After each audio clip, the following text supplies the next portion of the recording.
Welcome to the Addiction Solution Podcast. I'm Michelle Dunbar. Enjoy listening and watching as addiction experts Mark Sheeran and I cover controversial as well as helpful topics on addiction, how to move past it, and other related subjects. As two of the co-founders of the Freedom Model, Mark and I will give you a completely new perspective on the topics that matter to you. We will take to task the Recovery Society's lies and misinformation and replace them with facts, research, and the methods to move on from addiction struggles without 12-step meetings, rehabs, and the shackles of endless recovery. Let's escape the treatment and recovery trap together and learn to be free. Welcome to the truth. Hey everyone, Michelle here. I'm so excited to let you know about Freedom Model International membership. Get support as you deprogram from the 12 steps and the shackles of addiction recovery. For a low monthly membership fee, you get the Freedom Model online program, which includes our books, our audiobooks, workbooks, and all the additional lessons. You also get the Freedom Model for the Family online program as well. You will get a live members-only 2-hour question and answer webinar with Mark and myself the last Wednesday of every month. And each week, we're going to add a new video lesson. We call this the What We Learned This Week series. Lastly, we also have the Freedom Model International monthly newsletter, where we're going to tackle the current events and the latest research for you. All this for just $39.95 per month. You can stay a member for as long as you need, and you can suspend or cancel your subscription whenever you're ready. Go to online.thefreedommodel.org to sign up today. Hi, everybody. Hey, everybody. Here we are again.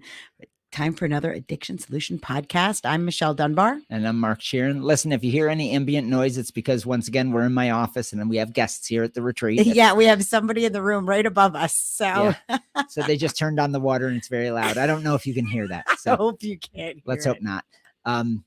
So today we're talking about the difference between deliberating in our mind about a topic and feeling like something is a battle inside of us.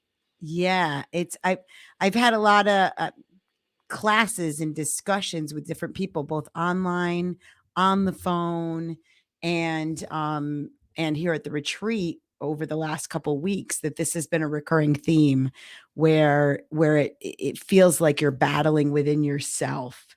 You know, you get to that point where you're like, I don't want to keep doing this.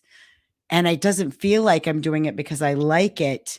And so, you know, we have this framework of addiction that kind of, if you believe in it even a little bit, it seems plausible that there's this battle going on inside you, that you're battling something, rather than if you frame it as, I'm just figuring things out. I'm deliberating on how much I really like this. Because if you frame it as a battle, make no mistake, it is.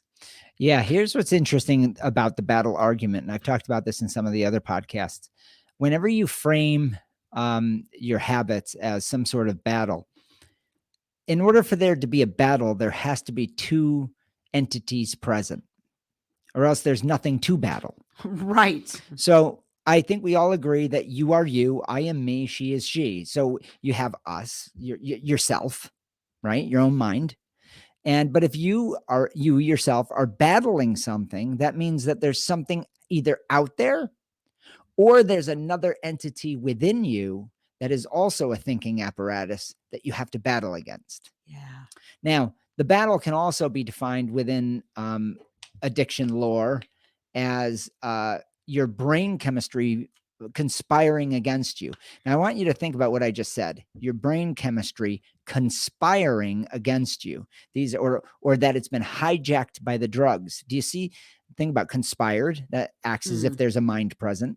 Being hijacked means there's some intelligent agent in the drug that has taken over your brain tissue, which then makes you compelled to use, right? All of this stuff about the battle is folklore, but the reason that we really don't question it is because we don't question it. You know, we don't sit there and say to ourselves, wait a minute, what the hell am I really saying here? You know, Yes. do I really believe there is a nebulous force called addiction that is conspiring against me? Is there a disease that takes over my biochemistry and makes me compelled to use, forces me beyond my will? So automatically, anytime you have arguments like that, you're creating another entity. And the question is, right at its base is there? Is there another entity that is just as smart or smarter than you are that is going to force you to drink and drug heavily beyond your will? I don't think there is. Well, it doesn't make any sense. And there's sometimes with people I have to bring it back to the basics, which is cuz the other argument I get is, well, there's something in alcohol, or there's something in a drug that takes over, or that works on certain receptors in your brain, so that once you have one of the substance, it triggers that need to keep going. And you always have to go back to, but you stop. But at the, Yeah. when you're the drunkest, you stop. When you're the highest, you stop. When you're the most addicted, people stop. I mean, if it were true, then that would never happen. Right. You would be, as Steve put in the book, you would be a drug or alcohol taking zombie. Yes. It sounds ridiculous when we say things like that. I think people sometimes think we're just making fun when we use terms like that, but you literally would be, you would be powerless, Yeah. truly powerless. And powerless isn't, there is no half powerless. You see, the term powerless or addicted in that sense is an all or nothing term. It says you don't have free will. So is there a dual mind present? That's what it comes down to. And me and Steve used to talk about this all the time. And if we were to summarize the battle argument, you have to believe in the dual mind idea, that there are two entities present battling with each other, and that you are one of them, your mind, your thoughts, and you are saying to yourself, I can't stop myself because there is this nebulous force, this other mind present. And that's weird stuff. Yeah. So what if, let's just, for the sake of argument, what if instead of seeing it that way, seeing that there's this angel and devil battling within yourself, what if you looked at it differently? What if you looked at it like, okay, I still really like this thing. I still really like getting drunk. I still really like being high. I don't like the consequences of it. I don't like the costs I'm paying for it. I don't like that it upsets people around me, or whatever it is that you don't like about it. Or maybe I don't like being hungover the next day. That the immediate consequences of bed spins or feeling sick or whatever it is. But I still really like this thing, and I don't want to like it anymore. And so what if you looked at it like figuring it out, like taking, like you would any other decision, like you But would buying a new car. that I think is the key, is when you put it, what you just said, when you put it on the same level playing field as any other decision, that it's not special. Right. The only reason that addiction, quote unquote, is special is because we've attached all this complicated mythology to it. Yeah. All these ideas, like what I was just talking about, which may seem esoteric to some people when I'm talking about it, but it really is how we believe this stuff. We believe there's an actual entity called addiction, and that we lose control. Well, what do we lose control to? Right? I mean, if you're saying you lose control to what? Right. Right. Is there a puppet master that's like, pulling your strings? I mean, can alcohol be a puppet master? Can heroin be a puppet master? I mean, that's what you're saying. You're saying that this substance is like controlling you. Yeah, you're literally saying that. And Michelle brought up the biochemistry argument. The problem with the biochemistry argument is that that's not your mind. Your brain is not your mind. And so so how would a drug know the complexities of thought? How would it know that? How would you walk into a room stressed out of your mind after a terrible day at work, and you believe that alcohol is going to take that stress away? How would it know to do that? It would have to be intelligent. Now, here's what's really kind of strange about this. When you're in AA, it discusses alcohol, and this is the basis of all treatment in America. It discusses alcohol as if it is alive. Yeah. And that's where the folklore began deep.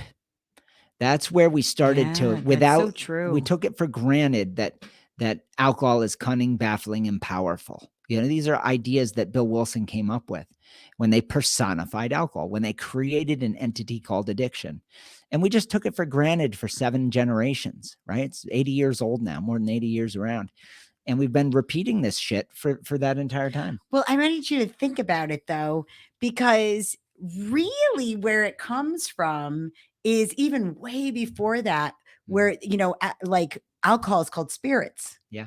That it contained it made you, become possessed, right? By evil spirits. Yes. Demon rum. Yeah. And I mean, there was a period of time when even with mental illness, people were thought to be possessed by demons. Right. They were witches, right? Yep. And so all kinds of things would happen. So when you look at AA and you look at the way it personifies alcohol, it's an extension of that. This is still based on like hunting for witches and doing exorcisms, and it's all based on that kind of misinformation. And now we've got it mainstreamed in the medical world, which isn't the first time, by the way. That's right. That happens. That's I mean, that it medical and kind of the occult has always been a little bit mixed married together. Yeah, that's true. That's true. So I, when you think about it that way, when you think about, do I really believe that there is something in alcohol that's evil that is taking me over, or something in heroin, or something in, I mean, when you believe in that kind of mythology, that's what you believe. Yeah. And then you're getting into trouble, because once you get there, there's no real way to find a solution, because you're trying to solve something that is a straw man. Yes. You're trying to solve something that actually, in reality, in objective reality, doesn't even exist. There is no entity called addiction that is attacking you. There is no condition. There is no disorder. There is just a person, you, me, Michelle, whoever, that is making decisions based on what they believe is best for them. Yes. And that includes smoking crack, doing heroin, drinking at a bar all night, whatever it might be, going on a binge in a hotel for 5 days, whatever it might be. So when we get rid of the folklore, you can see here how problematic the folklore is, because now you're swinging at windmills. They don't exist. There is no thing called addiction. Right. There isn't. Meaning there is no thing that compels you to use past your will. There's just decision-making internally. That's the only thing that's ever created an addiction or a habit.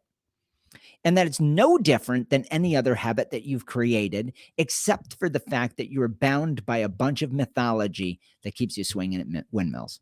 So if you're somebody that's out there right now that is struggling, like you're framing it, and you don't want to frame it that way anymore, but for so long you've thought of it this way, where I'm battling this part of me that keeps wanting to do this thing. Kind of, you're going to have to walk it back a little bit and think, okay, I really like to do this thing. Right. I like it. I really like to do this thing, and let me figure out what I like about it. Yeah. It's just like you would with any problematic habit. Let's say that you had a habit of driving fast and you got 5 tickets in a week. You're going to lose your license, and you're like, damn it, this is going to cost me $1,000 in the court and all that. You probably do that without even thinking. That's right. That's right. And so then you have to say, why do I like to drive so fast? Now, I know this because I did this. Right. The last time I almost cried to the cop. I was like 20 years old, and I was tearing up because I was so frustrated with myself. And I had just gotten my license back, by the way, after like 2 years of not having it. I was really pissed off. He learned long before I did. I think I got my last speeding ticket at 27. But I had to look at the fact that I was going to court like every week for speeding tickets, and I was going to lose my license. And I said, why? I remember, I go, why the hell do I drive so fast? And a lot of it was pure habit. Yep. But the other part was I just liked the thrill of it. And so I ended up buying a motorcycle, and having my fun other different ways, a dirt bike and stuff like that. But the point is I wouldn't have thought that I had a condition.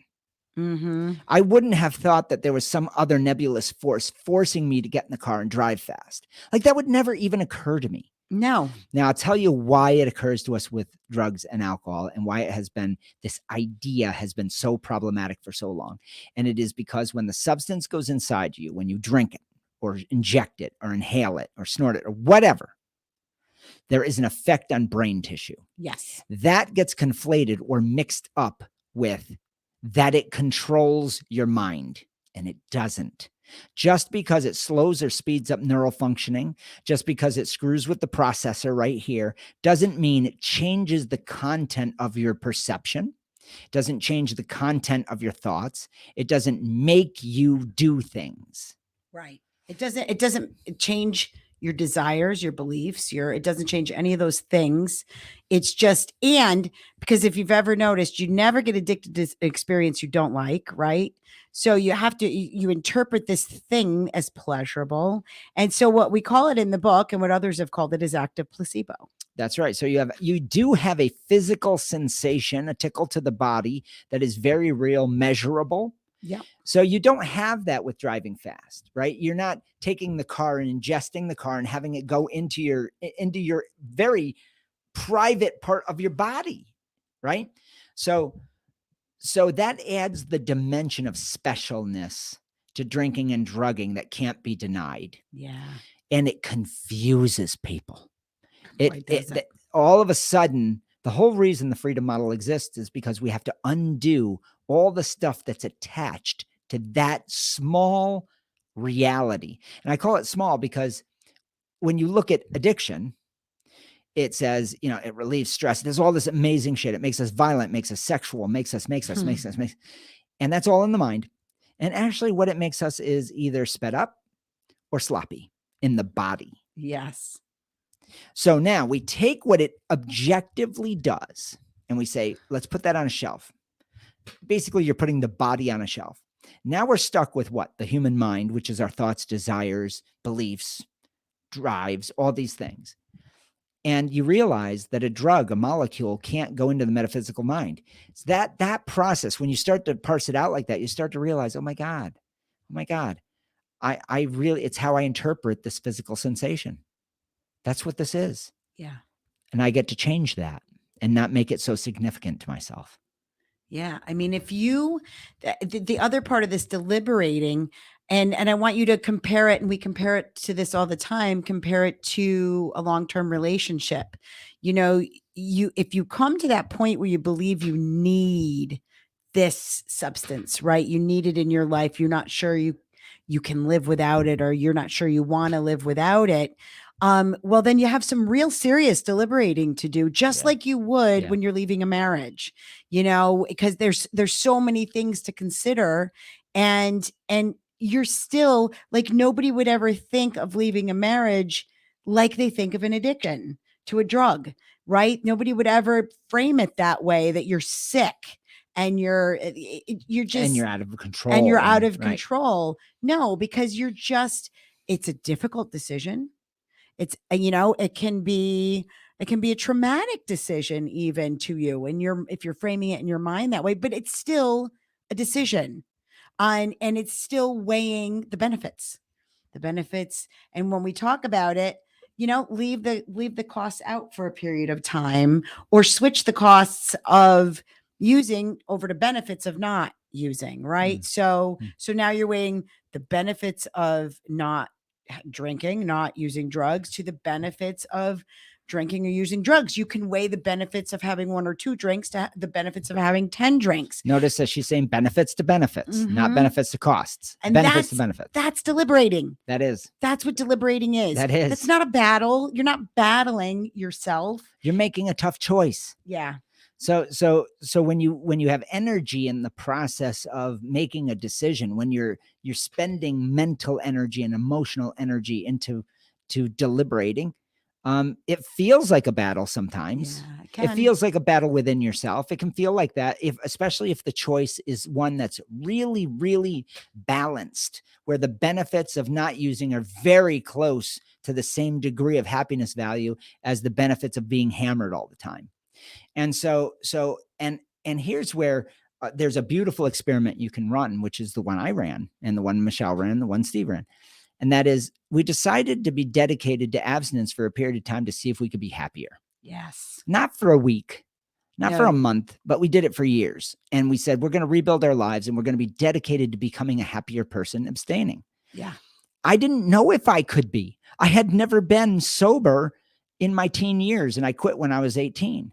And for my entire, 12 to 18, I was blitzed, hammered. And all of a sudden I walked out of this chaotic world and I didn't know. I didn't know how to live. So I just had to try. And I had to give And it was myself. scary. It was. At first, it really was. I was totally like a fish out of water. But it quickly transformed into benefits. And I just focused on, I'm going to be a different guy. And she did the same thing. Yeah. I mean, that's really what happened is I didn't like initially make a commitment to total abstinence. I was abstinent. I was sick when I stopped drinking, like very sick from drinking. So I gave it a period of time so I could physically feel better, which I know a lot of people do. They get through detox, they physically feel better. Yeah. And Yeah. then they want to run that experiment again and they go back to drinking. So they cycle in and out of binges, which I had done previous to that. But I was coming off a 6-month binge, so I was hardcore. So I really wanted to give it at least 6 months. And what kind of got in the way of having a better attitude about it was AA. Yeah. It's so hard to be happy and be in AA when they tell you your life's going to be shit. Yes, and it's struggle. You're going to struggle forever. They You're create the always going to battle. want it. Yeah, they And create the battle. yeah, and always remind yourself every day, get up and remind yourself you're powerless, which I was not willing to do because clearly I wasn't. I'm like, if I were powerless, I'd still be drinking. And so would all the other people in AA. So Yep. would all the people that ever drank before that, Yeah. Yeah. Yeah. So I knew that wasn't true.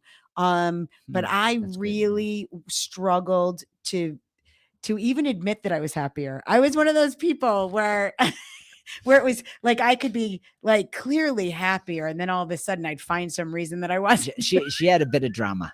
I was a little bit of a drama queen. Just saying. Just saying. I genuinely felt that way. I know. Drama. I did. You were young and filled with drama. And can I just say, so the drama, I like to write poetry. Oh, God. I did. I was pretty good at it. No, you were.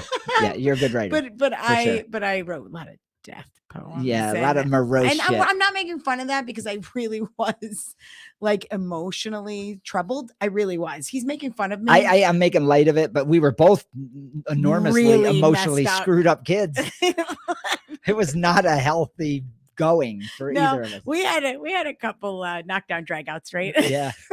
So crazy. Yes. So yeah, you see this rapport now. This is 30 some years. Yeah. Yeah. We were different people in those days. We were. So yeah, I struggled. And there is, in that deliberating process, it can seem difficult and emotional, and you can feel, I felt alone a lot of the time. And I felt discouraged. But I didn't have the attitude that I could have if I weren't in AA. If you're going in and out and you're kind of riding that fence between AA and the freedom model, that's a maybe painful you're doing place. Smart or something else. There's always that I want to say it's like just this negativity lurking right in your mind, and it's, you can't do this. Well, you know what it is AA is what created the idea that there's a battle to be waged. Yes. I mean, in a formal way, that you need a method to wage war against the disease of alcoholism. Right. So there's no, you're never free. Well, you're never free because there is this nebulous thing out there that's going to get you. It's cunning, baffling, and powerful. I mean, that's just so nutty. And I want to, It's nutty. he'll remember this. I mean, this personality that I had back then, right? I was kind of outgoing and bubbly and loud. Mhm. And I would, people, if I was too happy at a meeting, I would get told by old timers, we're talking people with 20 years plus, that, oh, you're too happy. Yeah, I got that too. Yeah, that you and we because we there was a group of us young people that we were kind of going on the basis that we were going to be okay and there was nothing wrong with us because Yeah. that's what we were told. And all these people are like, that's some stinking thinking. You're too happy. You're Yeah. gonna things are gonna get tough, and then you're gonna be after the races. That's a terrible thing to tell a 20-year-old. Yeah, for sure. I mean, or anybody for that matter. But boy, when you're young like that and they're just squelching, put their thumb on you and saying, you're always going to be this way. You have to be cautious. This battle exists. Yeah. Really, that it is out there to get you. We were living our lives. We were moving on. Yeah. And that's what you need. That's what it's like when you're not battling, you're living. You're no longer like, once I got to that point, which was probably a year into it, where I was like, oh no, I get to just move on. Yeah, it's so strange. We talked about the battle. I can remember we kept a lot of the AA folklore as a part of our life. We were going to meetings. We're just trying to figure it all out. Well, we were trying to fit in a way to, I was. I definitely was. I wanted to be a guru because I thought, how cool would it be to be one of those guys? Because I was always the loser. You know what I mean? And here I could find a way to not be the loser, to be something. Yeah. And that is really dangerous. And it ended up being a very bad thing in the end for me. It kept me in AA far too long. Oh yeah. And it made me lie, because deep down inside, I didn't really believe any of this shit. No, I really didn't. I don't think I struggled not to drink after 3 months. I mean, it was the first 3 months. And even then that struggle was a bit esoteric because I never planned on drinking. Right. Yeah, it's so strange. It was very strange. So in order to fit in, you kind of play that game, and because you're rewriting your history, and then you're making it worse than it was. Making it worse. Not that it needed any help in my case, but me neither. Whatever. And you're trying to fit in, and I had to play a weird game because I made it worse, but then I had to pull back on it because my dad wasn't, and I didn't want him to know half the crap I'd done. Right. Yeah. So it was just a weird time, but all of it was, every time I framed it as a battle, it felt like one. Yep. It made it real. Yep. It gave me serious emotional problems. And so I struggled with anxiety. I struggled with depression. But every time I realized that my life was going well and I was moving forward, I was free. It was, and I'm like, why wouldn't I just choose that? I think so. Here's a message that we want to give. It's okay to be free. Yeah. It's okay if you're sitting there going, and I want you to hear this. If you're sitting there going, is it really this complicated? The answer is no, it's not. No. Let your intuition guide you. If you have an intuition that says, I just want to let this part of my life go and it's time for me to move on. I really don't like smoking cocaine anymore. You know what? Neither do the other 98% of past cocaine users. Right. They just decided this isn't for me anymore. That's right. 98% of cocaine users quit when you factor in age. So you're amongst the vast majority of people that did the same exact intuition change that you're doing. So I remember thinking many times, saying and parroting the AA lore and thinking to myself, this doesn't make sense. This is right. This is silly. It doesn't make any, it's not what I did. I made this decision in my mind 2, 3, 4, 5 years ago at an accident site, getting a DUI. And I said, my life is going to change tomorrow. And it did. And then I got stuck in treatment and it all came full circle. Yeah. So you don't have to battle anymore. It doesn't have to be a battle.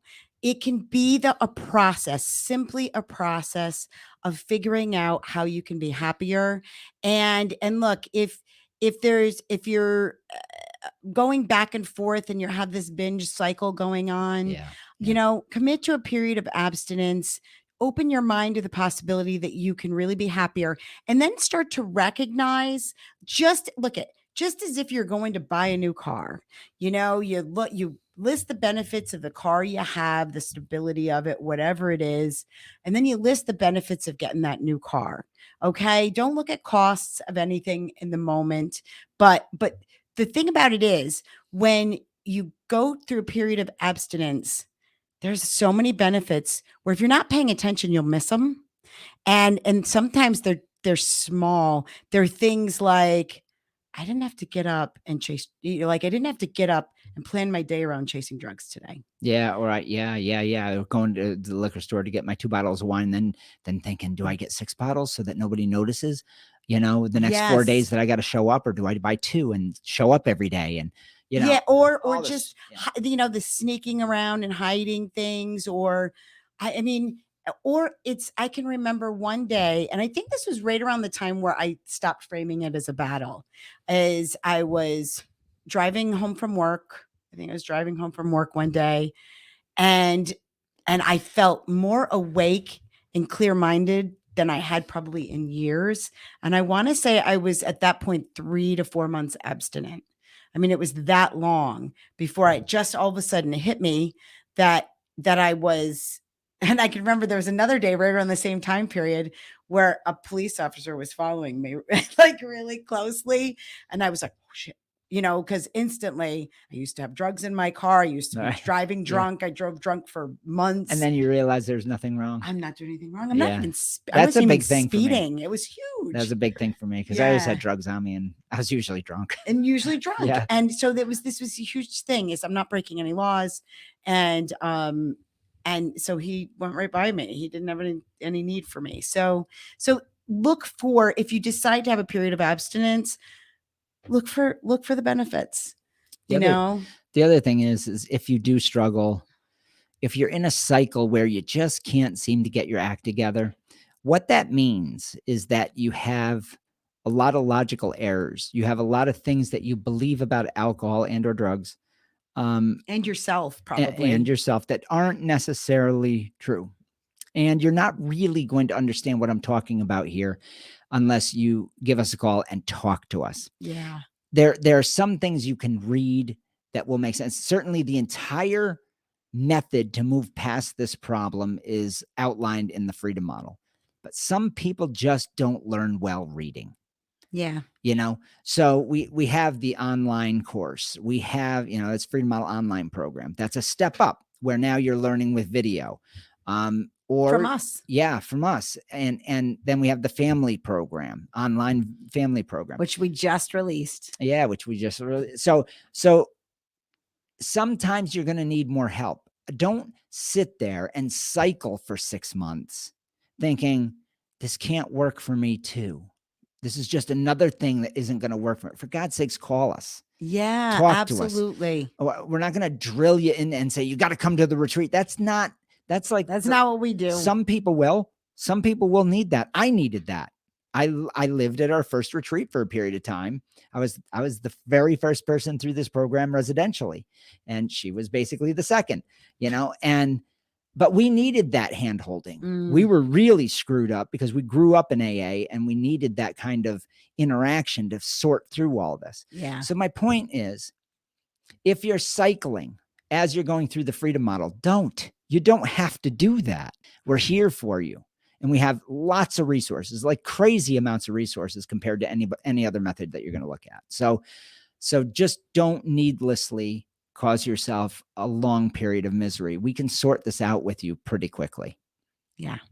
I think we've covered it for today. And I want to remind you, and you heard at the beginning about our Freedom Model International membership site.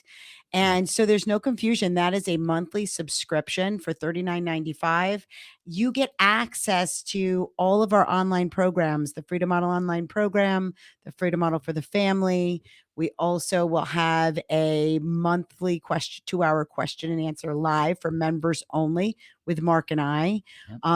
In April 2022, the 6th and the 20th are our two last Freedom Model live Facebook question and answers. We won't be doing them anymore. We have two new people that are going to host that and do that for you, Daniel Pelorge and Matt Sparks, who are also our certified, two of our certified Freedom Model instructors that you can work with via Zoom. So, so if you want to join the membership, there are a whole lot of great benefits. New lessons are put up each week. And there's going to be a monthly newsletter where we are going to, talk about new research, tackle some current events, A and book trending review. topics. We're going to have a book review every month. So you might want to check it out. That's at online.thefreedommodel.org. You can sign up for any one of our services there. So All right. thanks, everybody. I hope you have a great week. Bye, everybody.